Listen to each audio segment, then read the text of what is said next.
시사건건 두 번째 이야기 들어가겠습니다. 오늘 머니보스님 별풍선 300개. 감사합니다. 감사합니다. 감사합니다. 구독도 감사드려요. 네, 감사드려요. 자, 두 번째 이야기 가겠습니다. 일본의 수출 제한 이야기. 그렇죠. 한일 관계 변화 어떻게 될 것인가? 우리 입장에서는 약간 좀 치사한 이런 조치가 펼쳐졌어요. 그렇죠. 네, 기분도 드럽게 나쁘고 치사하지만 일단 심리적인 타격이 있죠. 일단은 이유가 그 위안부 네. 강제징용 강제징용 배상 이 건이었죠. 이 건으로 이제 한국 법원에서 배상해라 라는 판결이 나온 걸로 이제 그거 거기서부터 이제 이야기가 됐고 그러니까 그게 실제 원인이라고는 얘기하지 않았어요. 그렇죠. 그러니까 우리가 이제 그렇게 예상하고 있는. 그냥 전문가들이 그거라고 생각을 하고 있는 겁니다. 그러니까 그 사건을 간단하게 말씀을 드리면 일본 강점기 때 그 강제노역 피해자 4명이 일본 기업이었던 신일철주금이라는 곳인데 그 현재 일본제철을 상대로 그 손해배상 청구 소송을 했는데 피해자들의 청구권을 인정을 하고 그 신일철주금에게 피해자 1인당 1억씩 배상을 해라. 그러니까 4억짜리 그 소송이 된 거죠. 그런데 일본에서는 이제 1965년 때 그 박정희 대통령이 전 대통령이 통합으로 이제 퉁쳤잖아요. 그게 너무 커. 그 피해자 개인의 청구권은 이걸로 퉁치자라고 하면서 이제 그때 해결을 본 것 때문에 일본에서는 그때부터 지금까지 초지일관 그 부인하는 겁니다. 우린 다 줬다. 그때 끝나지 않았냐? 왜 지금 와가지고 또 그렇게 얘기를 하냐? 그렇죠. 너희 그 잘못된 거 아니냐라고 얘기를 하는데 근데 최근에 이제 G20을 했잖아요. 그래가지고 우리나라도 그렇고 일본도 그렇고 좀 시끄러웠었던 게 일본의 그 뭐 레이더 관련된 그거 가지고 일본도 뭐라고 했었고 우리나라도 요것 때문에 그 협의안을 조금 이렇게 내놓기는 했어요. 그러니까 예를 들어서 그 우리나라 회사도 이렇게 적당히 이렇게 돈을 줘가지고 그 합의금을 한 반띵 해가지고 드리자 4억이니까 그렇게 해서 하자라고 했는데 거부한 거죠. 일본 입장에서 우리 끝난 건데 이거를 왜냐면 인정하기 시작을 하면은 끝도 없지. 다시 개인 청구권을 어느 정도 인정한다라는 게 돼버리니까 돈이 문제가 아니라 그렇죠. 그런 문제가 생기는 겁니다. 그런데 이렇게 생각을 한다고 하지만 사실상 많은 사람들이 생각하는 거는 정치적 이슈라고 생각을 하는 게 좀 더 많은 것 같아요. 그렇죠. 그래서 제가 좀 알아보니까 그 올해 그 7월 20일에 일본의 또 참의원 선거라는 게 있는데 그 참의원 선거를 이제 하기 위해서 일본 입장에서는 그 계획을 좀 짰었던 게 이번 G20을 성공적으로 개최한 다음에 그 여세를 몰아서 참의원 선거를 승리한다. 난 이제 플랜을 짰다고 얘기를 하더라고요. 근데 여기서 이제 일본 참의원이 뭐라는 건지 알아야 되는데 일본도 상하원 제도예요. 참의원, 중의원이 있는데 참의원은 결국은 일본의 헌법을 바꿀 수 있는 사람들인 거거든요. 그렇죠. 지금 아베 정권이 바라는 유일한 목표는 전쟁할 수 있는 정상 국가로의 획이잖아요. 그렇죠. 그거를 하려면 헌법을 바꿔야 되는데 헌법을 바꾸기 위해서는 그 선거를 이겨야 되는 거예요. 제일 중요한 선거인데 지금 G20부터 지금 이 무역 공격까지 해서 어떻게 보면 다 짜여진 엄청 큰 판인 거죠. 그 일본 자민당에. 그렇죠. 네. 그게 이번에 보니까 참의원 선거가 되게 특이하더라고요. 반반씩 뽑더라고요. 네, 맞아요. 반 뽑아서 6년 가고 반 뽑아서 그런 것 같은데 이번에 124석 중에 87석 이상을 자민당이 확보를 해야 이제 그 개원이 가능합니다. 그러니까 이제 평화조약 거기 전쟁을 안 하고 거기에다가 평화헌법에다가 수정할 수 있는 그 자위대를 우리가 보유를 해서 전쟁이 가능한 뭐 그런 국가로 만들겠다라는 그 헌법을 수정하는 게 이제 아베의 목표인데 근데 여러 가지 그런 이유들이 있더라고요. 보니까 이게 일본은 3년에 한 번 참의원 선거가 있고 4년에 한 번 지방선거를 하는데 12년인 돼지해 그러니까 돼지해마다 참의원 선거에서 고전을 한대요, 일본이. 왜 그러냐면 4월에 지방선거를 하고 7월에 참의원 선거를 하는데 그 4월 지방선거를 할 때 이제 지방 의원들이 자기 선거를 운동을 열심히 할 거 아니에요? 그 다음에 바로 끝나자마자 7월 달에 있는 참의원 선거에 투입이 돼야 되는데 지치는 거죠. 그렇죠. 그러니까 올인을 못하고 자기 거 하고 지쳐가지고 좀 흐지부지 되다가 그때 약간 털리는 그런 경향이 있어서 그 2007년에 실제로 그때도 아베가 총리였는데 그때 실제로 털렸습니다. 그러니까 2007년에 자민당이 37석을 먹고 야당인 민주당이 60석을 얻는 승리를 해버린 거예요. 그 바람에 총리를 사퇴를 합니다. 아베가. 그 다음에 5년 3개월 후에 2012년에 다시 총리가 돼서 지금까지 이렇게 유지가 되어 온 거거든요. 그러니까 그 기억을 가지고 있는 아베 입장에서는 이번 돼지해 지방선거 끝나고 참의원 선거를 진짜 잘해야 되는데 참의원 선거도 좀 대승을 해야 되는 거예요. 124석 중에 87석을 얻어야 되는 거는 네. 거의 3분의 2 이상을 네. 얻어야 되는 압도적인 승리를 해야 되는데 이게 불안한 거죠. 그러니까 어떻게 해야 될까? 보수를 결집시켜야 되는데 라는 생각을 하면서 이제 보수를 결집시키는 방법은 그 혐한 감정을 좀 불러일으키는 것도 일종의 그게 있는 겁니다. 그래서 자연스럽게 이제 한국에 뭔가 해코지를 하고 그 일본의 산업을 부흥시키는 것 같은 느낌을 주는, 그리고 일본 보수 쪽에서 생각을 하고 있는 게 아직도 일본이 위고 한국은 하청업체처럼 느끼는 그런 게 있잖아요. 그런 부분들을 좀 자극하는 게 아니냐라는 얘기가 있죠. 근데 항상 우리가 롤하다 보면 제일 기분 좋을 때가 뭐냐 하면 우리 편이랑 상대편이랑 채팅으로 싸우고 있을 때가 마음이 제일 편하네요. 나는 정치를 네. 안 당하니까. 그러니까 정치가 우리 팀은 화합이 되고 쟤랑 싸울 거잖아요. 아. 그러니까 남이랑 빨간 팀의 전체적으로 싸우고 있으면 사실은 이 게임은 뒤집어 볼 만한 거예요. 근데 그렇죠. 우리 안에서 싸우고 있으면 이 게임은 망한 거지만. 그렇죠. 근데 일본이 바로 그 효과를 노리는 거잖아요. 이제 남이랑 싸우자. 근데 공공의 적을 만드는 거. 네, 근데 일본이 공공의 적을 만들려면 근처에 나라가 있어야 되는데 근처에 있을 만한 나라가 러시아, 우리나라 두 개밖에 없어요. 중국. 근데 중국은 그래도 한 다리 건너잖아요. 그러니까 약간 관전자 같은 거예요. 그러니까 북한, 우리나라 그 정도만 만만하죠, 할 수 또. 있고 네. 러시아는 너무 무섭잖아요. 오면 그리고 러시아랑은 또 해야 될 게 있잖아요. 그 네. 북쪽에 있는 그 러시아 뭐 그 섬을 반환 받는 거? 네. 그것도 아마 아베의 목표일 목표 거예요. 중에 하나인데 네. 올 때마다 이제 맨날 털리죠. 그렇죠. 푸틴한테. 푸틴이 그냥 주겠어요? 홍차나 안 주면 다행이지.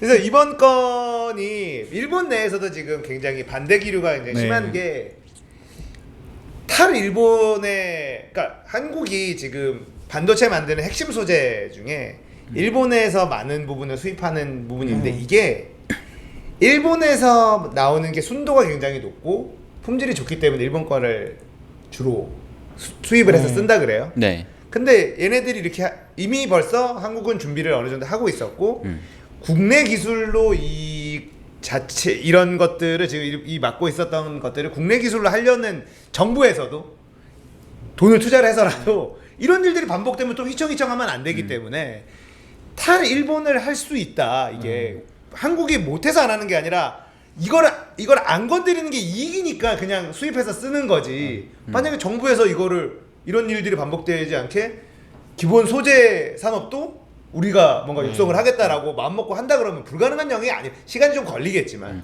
불가능한 영역이 아니라는 거거든요. 근데 뭐 당연한 얘기지만 그 삼성 반도체라는 게 이제 삼성이랑 하이닉스가 전 세계 그 물량의 70%를 담당을 하고 있고 정말 우리나라에서 반도체를 찍어가지고 전 세계로 뿌리는 그 네. 급이거든요. 이런 상황에서 그 정도 그 규모의 그런 사업을 하는 곳에서는 당연히 그 공급원을 다각화할 수밖에 없어요. 왜냐면 한 곳에서 너무 의존적으로 하다가 네. 이쪽에서 그렇죠. 사고가 나봐요. 그 지진이라도 나봐요. 일본이나 뭐 방사능이 터지고 막 그럴 수도 뭐 그런 걸 떠나서 진짜 지진이 나가지고 공장 몇 개가 문을 닫아가지고 이게 당장 할 수 없게 되면은 반도체는 생산을 해야 될 거 아니에요. 그러니까 자연스럽게 하고 있었는데 다각화를 하고 있는 와중에 일본에서 이런 얘기가 나와버리면 일본의 수입 비중을 줄일 수밖에 없게 되는 거죠. 자연스럽게. 그런데 이걸 생각을 해봐야 되는 게 뭐냐면 그 실제 파워를 누가 가지고 있느냐를 생각을 해봐야 되는 게 전 있다고 봐요. 그 일본에서 그 원료를 정말 모두가 원하고 그리고 거기에서 독점적으로 공급하는 거였으면은 당연히 그쪽에서 좀 더 파워를 가지고 있겠죠. 그런데 대부분의 경우는 실제로 반도체는 이곳저곳에서 다 원하고 반도체를 만들기 위한 원료를 여기서 공급을 하는데 유일한 그 구매자일 수가 있어요. 왜냐면은 삼성 하이닉스가 네, 제가 그 뭐 오는 길에 뭐 반도체 관련된 그 분한테 들었는데 우리나라의 그 반도체 기술이 워낙 하이다 보니까 거기서 원하는 재료도 고퀄리티의 그 고품질의 네. 그러니까 그걸 원한대요. 그러니까 다른 것들보다 비싸겠죠, 당연히. 네. 이런 거를 쓰는 곳이 여기밖에 없는 거예요. 그러니까 일본의 그 네. 소재 산업이 네. 한국에서 일본 거를 굳이 비싼 값에 수입하는 이유는 얘네가 일본 제품이 퀄리티가 높기 때문에 뭐 그렇기도 하고 네. 물론 그런 걸 생산을 하기 위해서 여러 가지 그 인프라를 만들고 해야 되지만 네. 여기서 그 기술이 있고 좀 저렴하게 공급할 수 있는 곳에 가격 경쟁력이 있는데 굳이 다른 데서 더 네. 키워가며 비싸게 할 이유는 없으니까 그렇게 구입을 하는 건데 그럼 어쨌든 여기선 이쪽에서 안 준다고 하면은 어차피 내 물건을 사줄 사람은 있으니까 반도체를 살 사람은 있으니까 다른 방안을 찾아가지고 다른 데서 찾으면 되는데 이 그 고퀄리티의 화학 제품을 판매하는 회사는 이 제품을 팔 곳이 삼성과 하이닉스가 거의 70%이기 때문에 여기서 안 사주면은 쉽지 않은 거죠. 네. 네. 그렇게 되는 거니까 이걸 생각하시면 돼요. 현대자동차가 있고 하청업체가 있으면 하청업체에서 진짜 기깔나게 그 자동차 시트를 만드는 곳이 있어요. 다스보다 더 잘 만든다라고 해보죠. 다스가 제일 잘해. 그런데 기깔나게 잘 만들어요. 그래서 진짜 럭셔리 차는 저 시트 좋아. 그래서 네. 모든 럭셔리 차에서 다 그 시트를 가져다 쓰면 좋겠는데 이 시트가 너무 비싼 거예요. 그러니까 벤틀리 정도 돼야 이 시트를 사주는데 벤틀리 입장에서 갑자기 얘네들이 안 판다. 그럼 그래 그럼 좀 더 저급인데? 아니면 야 저거 우리 이 정도 주고 샀는데 이거 공급할 수 있는 회사 없어? 라고 찾을 수가 있는 거죠. 그렇죠. 그런데 지금 이 관계에서 보면은 그 반도체를 물론 반도체도 다른 그 제품의 부품이지만 그 부품이라고 하기엔 너무 이제 모듈화가 된 부품이고 그리고 이것저것에 다 쓰이잖아요. 그런 제품을 만드는 곳이 자연스럽게 파워가 더 셀 수밖에 없고 이런 사건이 일어나면은 일본 입장에서 그 회사에서 문제가 생기니까 제가 자세히 보니까 이 되게 애매하게 해놨더라고요. 그러니까 어떤 식으로 해놨냐면 일본에서 이번에 세 개인 하나는 플루오린 폴리이미드, 뭐 레지스트, 에칭가스 뭐 세 품목에 대한 그 포괄적 수출 허가였는데 그거를 대상에서 제외를 한 거라 사실 규제가 아니라 혜택을 폐지한 거예요. 그렇죠. 그동안에 네. 화이트 화이트 네. 리스트에 올라가 네, 있어요. 화이트 리스트였는데 거죠. 네. 한국은 일본이랑 친하니까 우리가 네. 믿을 수 있는 사이니까 네. 이런저런 거 안 따지고 그냥 수출 네. 편하게 네. 주고받고 할 수 있게 해놓은 거를 네. 그냥 일반 국가처럼 하겠다. 네, 그렇죠. 이렇게 한 거죠. 그런데 그 거기에서 나온 레지스트가 193 나노미터 미만만 규제를 한대요. 그런데 그 레지스트랑 저도 정확히 몰라요. 테크니컬한 거니까. 그런데 삼성 하이닉스가 주로 사용하는 게 두 종류인데 193 나노미터랑 248 나노미터짜리를 이용을 한다고 합니다. 그 얘기는 뭐냐면 193 미만만 규제를 하는데 삼성이나 하이닉스가 주로 사용을 하는 거는 193과 248이에요. 이 얘기는 뭐냐면 규제를 하긴 하지만 삼성, LG, 하이닉스한테 팔 건 팔겠다는 거죠. 실제로 얘네들이 주로 수입하는 것들은 그것까지는 그것까지 지금 당장은 피해가 되게 하지 않았지만 이게 점점 규제를 확대하겠다라고 얘기를 했잖아요. 그러니까 점점 조금씩 가다 보면은 그것들도 이제 규제 대상에 들어갈 수 있다. 당장에는 삼성과 하이닉스 입장에서는 타격이 없는 뭐 정확 수 있다라는 모든 부분에서 그런지는 잘 모르겠는데 일단 그런 느낌으로 약간 교묘하게 때리는 듯하지만 실제로는 크게 피해가 되지 않는. 그러니까 약간 잽을 날리는데 좀 이제 견제용 잽만 날리는 거지 실제로 뭐 나도 아프지만 카운터를 뭐 맞을 수 있지만 들어가겠다는 아니라는 거죠. 그러니까 지금 보면 일본 내에서도 자 그렇게 해서 만약에 한국이 반도체 생산량 자체가 줄어들고 그러면 일본 기업도 타격을 입는다. 그러면 일본 소비자도 타격을 입을 수밖에 없다. 한국산 반도체 없이 전자제품을 만들 수가 없기 때문에 그렇죠. 그런 상황이라서 일본 내에서도 반대가 있고 한국은 지금 일단은 여론 자체가 지금 이제 폭발 직전이죠. 가뜩이나 일본 놈들 짜증나 죽겠는데 저 치사하게 지금 저걸 건드려? 그리고 그러니까 뭐 지금 일본 가지 말자, 일본 차 사지 말자, 뭐 네, 엄청 온갖 불매운동 네. 그리고 일본에 놀러 간 연예인들 개두들 그렇죠. 맞고 있고요. 네. 그래서 근데 오히려 되게 웃긴 거는 뭐냐면 요즘 반도체가 엄청 떨어지고 있잖아요. 호재다. 이렇게 얘기를 해놓으면 값을 올리고 공급을 좀 조절할 명분이 생기는 거예요. 그러니까 이미 너무 넘치게 보유하고 있는 재고가 있는데 우리 일본이 규제하는 바람에 지금 이렇게 많이 못 내놔. 우리도 어느 정도 재고는 가지고 있어야지 하면서 재고를 살짝 조절을 하면서 가격이 이제 올라가면 자연스럽게 지금 삼성전자 하이닉스 입장에서는 지금 막 떨어지고 있는데 그거를 이제 안 떨어지게 혹은 살짝 올릴 수 있는 호재로 노릴 수도 있다라는 얘기들도 있긴 하더라고요. 이제 저는 어떻게 생각하냐면 이게 그 이제 두 분은 그게 우리가 대체할 수 있고 우리가 어느 정도 파워를 가지고 있는 쪽이라고 이해를 하고 있지만 저는 그렇게 생각하진 않아요. 기본적으로 지금 우리나라 반도체 산업은 하이엔드 중에 하이엔드예요. 아까 말한 것처럼 하이엔드에 있으면 하이엔드에 있는 소재랑 부품이 들어와야 돼요. 근데 그 지금 레지스터만 해도 그게 일종의 감광제거든요. 그러니까 우리가 인쇄할 때 바르고 위에 쬐면 그거 모양대로 그림 회로 기판이 그려지는 거예요. 그래서 사실 반도체의 핵심 소재 중에 핵심 소재예요. 네. 그러니까 일본이 얼마나 정확하게 공부를 하고 있는지를 볼 수 있는 게 여기 쓰는 세 가지 재료가 대체가 거의 불가능하면서 핵심 소재인 거예요. 근데 지금 우리나라가 열심히 하면 그 분야는 곧 따라갈 수 있을 것 같잖아요. 지금 소재 산업에 지금 7조 8조 투자하면 몇 년 내로 따라갈 수 있을 것 같잖아요. 절대 못 따라갑니다. 이 분야는 그러니까 기초과학이 매우 튼튼해야지만 갈 수 있어요. 근데 우리나라의 기초과학 수준으로는 인구 5천만 명 수준에서 가지고 있는 기초과학 수준으로는 그런 재료는 절대 못 만듭니다. 그리고 우리가 5년 6년 투자해서 만들면 반도체 기술은 더 하이엔드로 가죠. 그거보다 더 고순도가 필요해요. 그 고순도를 맞추려면 일본이 발전하는 정도로 가야지만 맞는 거예요.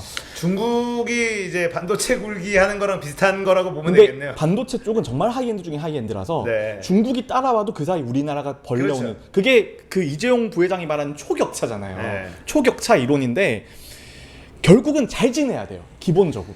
우리는 잘 지내고 싶죠. 잘 지내고 싶어야 되는 근데 우리가 잘 지내고 싶다라고 생각하는 것 자체도 일본에서 보면 그렇지 않을 수 있어요. 우리나라 정치인들도 한일 관계를 이때까지 계속 이용해 왔잖아요. 그러니까 일본 사람 입장에서는 자유한국당 네, 좋아하는 자유한국당에서 이용을 했지만 노무현 대통령도 이용을 했고 그 진보 정권도 이용하면 충분히 있어요. 자유한국당은 친하잖아요. 이용할 때보다. 자유한국당 이명박도 이용을 했죠. 그때 지선 망할 것 같으니까 독도에 그냥 가버렸잖아요. 그거 컸죠. 아무도 네. 안 간 독도를 그냥 가버렸잖아요. 근데 그런 걸로 지금 일본도 아베가 한일 관계를 악화시키고 있지만 우리나라도 과거에 그랬었던 적이 있다는 거 우리도 인정을 해야 돼요, 사실. 그렇죠. 그런데 저는 그 동의하는 거는 당연히 사이가 좋고 잘 하는 게 전 좋다고 봐요. 왜냐면 무역이라는 것들이 이런 식으로 이제 서로 저는 요즘에 자유무역이 아니라 규제가 들어가면은 둘 다 나빠지는 거라고 생각하거든요. 그렇죠. 당연히. 북미 관계도 보면 알겠지만 나빠지는 거긴 한데 저는 근데 반대로 일본이 그 기술이 높아지고 하이엔드로 가고 뭐 그래서 일본이 중요하다라는 건 알겠는데 실제로 반도체를 만드는 거는 한국이잖아요. 그러면은 그 제약 조건이 생기는 거예요. 일본에 그 정도 고순도의 그거를 생산하지 않고 혹은 다른 걸 이용을 해가지고 우리가 그 반도체의 성능을 높이는 방법이 없을까를 고민하는 거는 삼성이나 하이닉스가 될 거라는 거죠. 그러면은 만약에 그 방법을 못 찾으면은 일본에 좀 휘둘리게 될 수도 있지만 만약에 그렇지 않고 여기서 실제로 반도체를 만드는 곳에서 다른 방법을 찾아버리면 이쪽에 일본이 그동안 그렇게 많이 투자를 해가지고 만들어 놨던 그 회사들 있죠. 그 회사들이 휘청일 수밖에 없고 그리고 한국이 워낙 많이 수입을 하다 보니까 일본의 그런 고순도의 제품을 만든 회사들의 한국 의존도가 전 상당히 높을 거라고 생각을 해요. 근데 저는 그 의견은 별로 동의를 안 하는 게 삼성이랑 하이닉스는 우리나라 GDP의 10% 이상이에요. 그런데 일본의 그 소재 산업 해봐야 잔챙이 몇 개잖아요. 잔챙이 회사 사실 관광지 파는 회사가 크기는 커 보이지만 삼성에 비하면 정말 100분의 1도 안 되는 회사잖아요.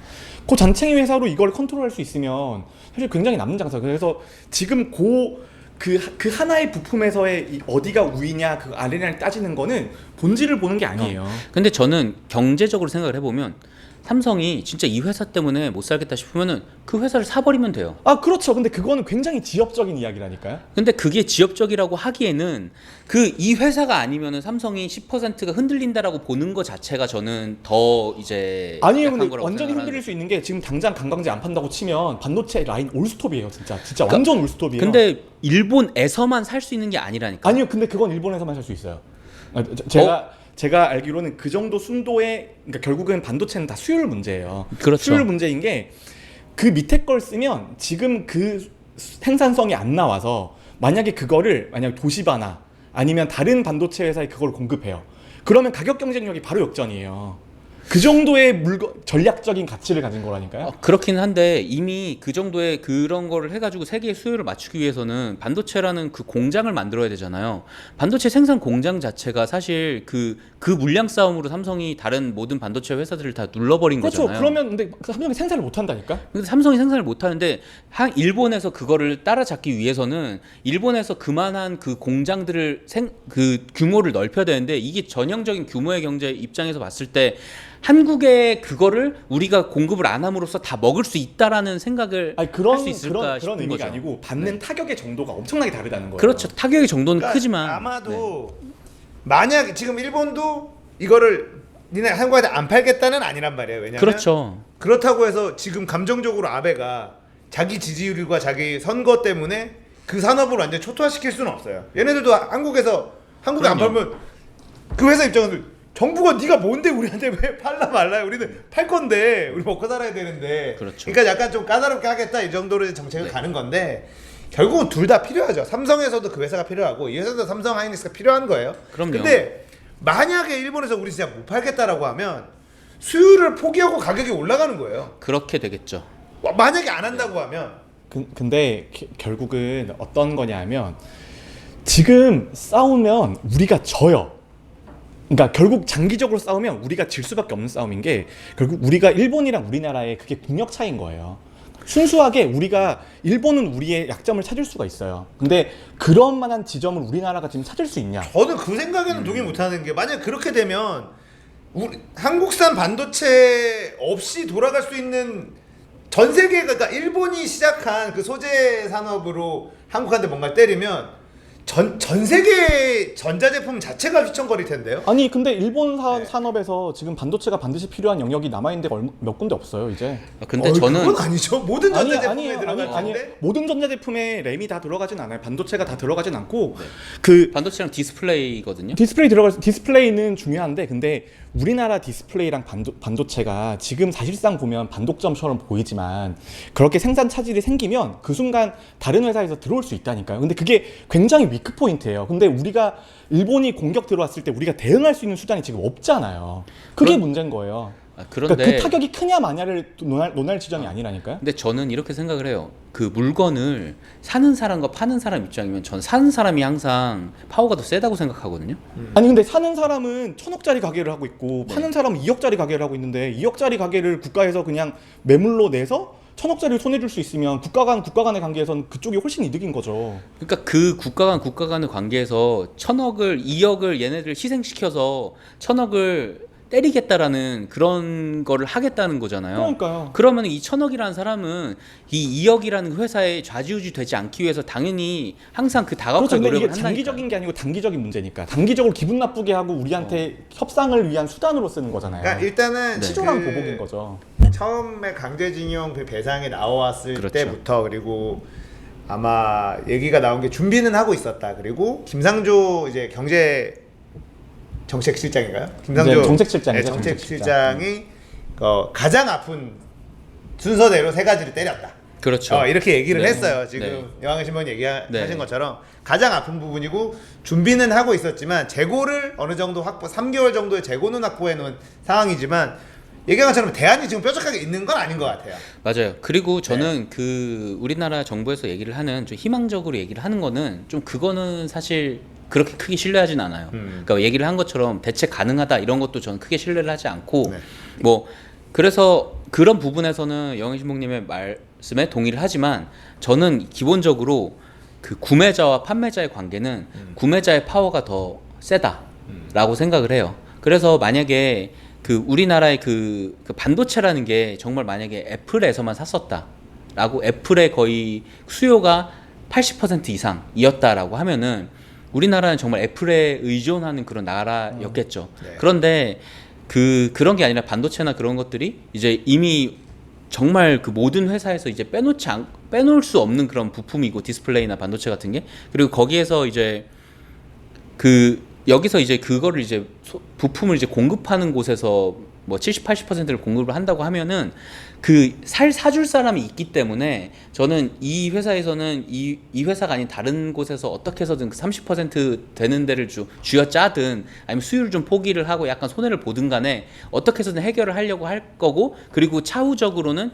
이 회사에 대한 의존도를 줄이기 위한 노력을 추가로 할 거라고 생각을 해요. 이득을 좀 줄여서라도. 이미 하고 있겠죠. 네. 그거야 뭐 당연히 하고 있을 텐데, 그러니까 결국은 이 부분은 둘 다 필요해요. 사실 네. 일본의 이 소재 산업 자체도 삼성과 하이닉스급이 아니면 이렇게 고순도의 제품을 만들어서 필요로 하는 곳이 없죠. 필요로 하는 것이 없고, 네, 그렇죠. 왜냐면 다른 데서는 삼성 하이닉스만큼의 하이테크 반도체를 만들지 못하니 니네 좀 비싼 거를 굳이 소재를 안 사도 되는 그렇죠. 거잖아요. 싼 거 사가지고 싼 거 싼거 사서 해도 해결하면 되는데, 되니까. 네. 그럼 자기네들이 삼성하고 하이닉스 그렇죠. 때문에 개발시켜놓은 이 기술을 팔 데가 없으면 이것도 사실 안 되는 거고. 그러니까 에와게시모님 얘기한 대로 국가 입장에서는 작은 부분을 망하게 하고 저 큰 거를 흔들 수 있으면 이익이 아니냐, 국가 대 그렇죠. 국가에서는. 그런데 그 회사가 망해버려가지고 그 고순도를 할 수 있는 회사가 없어지면은 그럼 일본의 경쟁력 하나가 사라지고, 그리고 그렇죠. 그 그러니까 산업에 이건 대한 극단적인 그게 거니까 네. 저도 당연히 이게 단순히 그냥 우리 지금 봐도 그렇죠. 일본에서는 아픈 곳 세 군데를 반도체에 관련된 이거를 일단 때린 거죠. 네, 때린 건데, 네. 자 이게 당연히 기분이 나빠요. 우리 입장에서. 그리고 이게 가격을 그 중국하고 미국하고 싸운 것처럼 관세를 때리겠다 이 정도는 아니에요. 그러니까 기분 나쁘게 뭔가를 해서 그동안에 편하게 그냥 했었던 거를 조금 불편하게 만들 거야. 이 정도지. 네. 뭐 관세를 매기고 막 이런 얘기까지는 안 나왔어요. 때린 건 아니고요. 침을 뱉은 거예요. 약간 그런 아프진 않아. 근데 네. 기분이 개더러운 거예요. 맞아요. 네. 그런 거 같아요. 그리고 관세 때리는 건 좀 다르죠. 그리고 WTO에 제소를 해도 네. 사실 승산이 좀 적다라고 얘기를 하는 게 네. 뭔가 새로운 관세를 부과한 게 아니라 네. 특혜를 거둔 거라서, 네. 특혜에서 좀 제외시킨 거라서 이거는 그 WTO에 제소를 한다고 해서 이기기가 애매하대요. 근데 보통 이제 한국을 때리면 대부분 일본도 언론지가 아사히부터 산케이까지 엄청 다양하잖아요. 네.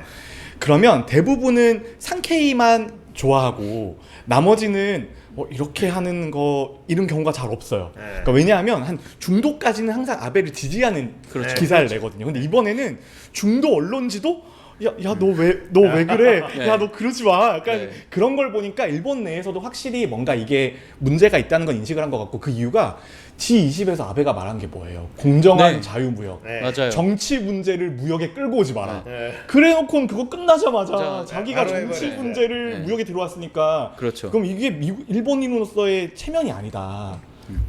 그러니까 이게 사실 이제 우리는 전 세계가 너무 가까워져 있잖아요. 그리고 서로 간의 이 연결고리들이 워낙에 다 촘촘하게 다 있기 때문에, 그렇죠.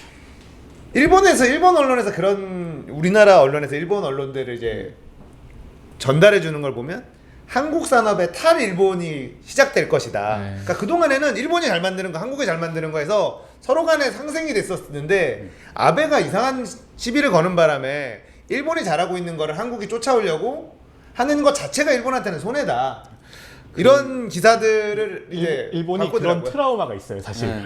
일본이 이때까지 하던 걸 한국이 다 따라와가지고 다 보고 뭐 뺏겼는데. 이렇게 해가지고 다 따랐잖아요. 그러니까 이제 아니야. 한국은 저가형 뭐 이런 가전제품 만들던 나라에서 이미 다 이겨버린 거라서. 갑자기 생각나는 게 그 어디 뭐 공장 같은데 이제 견학 같은데 가면 당연히 안 알려주잖아요. 비법을. 그러면은 가서 이렇게 숨을 쉬면은 여기 안에 포자가 뭐 이렇게 화학 물질 붙어 있을 거 아니에요. 그러면은 와가지고 한 다음에 그거를 이제 분석해가지고 얘네가 들어가는 게 뭐가 있구나 이거를 분석해서 뺏겨 와가지고 우리가 그 뭐를 시작을 했다 이런 거를 본 적이 있었거든요. 그러니까 그 정도로 우리나라가 일본을 많이 쫓아간 거죠. 그런 그래서 식으로 사실 해서 이런저런 방식으로. 백기기를 엄청 했었죠, 우리나라가. 뭐 거의 문익점이죠. 네. 이런 식으로 해서. 우리 예전에 가전제품서부터 네. TV 프로그램 뭐 안 뺏긴 게 없는데 일본 거를 다 그럼요. 뺏겼죠. 예. 네. 제가 어릴 때 일본 여행을 제가 초등학교 6학년 때 갔었거든요. 네. 가서 너무 놀란 게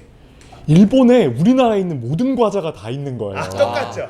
정말 너무 정말 충격받았어요. 그렇죠. 빼빼로, 칸초, 네. 새우깡 편의점 가니까 다 있어요. 다 롯데 거잖아요. 아, 새우깡은 농심 농심 거죠. 근데 다 있는 거예요. 이거 맞아요. 뭐냐? 그래서 저는 그때 이제 항상 극일주의 사상을 주입받은 세대 중에 하나예요. 똑같잖아요. 그렇죠. 뭐 저희가 일제 보온 도시락 들고 들어가면 애들한테 혼나고 일본어 적혀 있으면 뭐라고 하던 시절이었잖아요. 근데 그때부터 제가 일본 애니메이션에 눈을 떴죠. 초등학교 6학년 때 일본을 다녀오면서 우리는 어렸을 때 일본 애니메이션인 줄 모르고 한국 건 줄 알고 봤었던 것들 많아요. 봤었던 거 많죠. 네. 80년대 초반 막 이럴 때만 저는 해도 나디아. 나디아. 나디아 한국에서 만든 건 줄 알았어요. 그거 가이낙스 아닌가? 가이낙스 맞아요. 거예요. 나중에 보면 가이낙스 안노 건데. 히데야키. 안노 히데야키? 네, 모르겠네. 안노.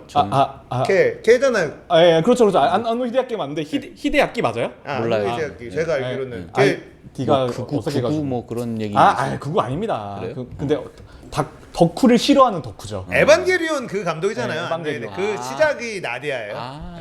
아무튼 간에 잠깐만요. 제가 이거 끝내기 전에 네. 그 언론에서 다루지 않는 네. 아베가 약간 최근에 흔들렸던 그 사건이 하나가 있거든요. 그게 좀 재밌는 네. 게 있어서 가져왔는데 아베가 그러니까 여러분들 그 일본은 그 한국을 좋아하고 그러니까 보수적으로 되는 쪽이 이제 젊은 쪽이 이제 네. 보수고 노인들이 진보에 가까운 거 그렇죠. 아시나요? 일본은 정반대죠. 전후 세대가 네. 있고 그 사대 아래 세대가 보수화되는 네. 세대죠. 그러니까 왜냐하면 젊은 사람들은 우리가 무슨 죄가 있어서 이게 되는 거예요. 우리가 왜 이렇게 굽신거려야 돼라는 거랑 우경화 그런 쪽으로는 가 있고 그리고 약간 그 전쟁을 좀 보던 세대는 우리가 좀 뭐 그런 게 있었다라는 걸 조금 이제 알고 있는 것도 있고 그래서 그 아베 쪽에서 하는 게 지금 젊은 쪽이 이제 취업도 잘 되고 뭐 어쩌고 하는 게 노인들 복지 예산을 줄여가지고 이제 젊은 쪽으로 이제 보내는 네. 그런 쪽이 있대요. 그래서 이제 오히려 우리나라는 약간 그 뭐 다 좀 복지를 이제 만들어가는 그런 추세지만 일본은 잘 되어 있는 거를 이제 젊은이 쪽으로 해서 네. 젊은이들이 이제 좀 잘 살게 하는 그래서 좀 노인 쪽이 별로 안 좋아하고 젊은이들이 좀 좋아하는 아베를 좋아하는 쪽이라는데 그런데 최근에 오사카 성 앞에서 이제 정상들이랑 단체 기념 사진을 찍고서 이제 각국 정상들을 모아놓고 만찬을 하는데 오사카 성이 1600년대에 만들어졌고 지금까지 원형이 거의 그대로 남아있다. 물론 복원은 몇 차례 했는데 거의 원형이다. 그러고 얘기를 하고 이제 그런데 엘리베이터는 괜히 만든 것 같다라고 얘기를 복원할 때 그 얘기를 한 거예요.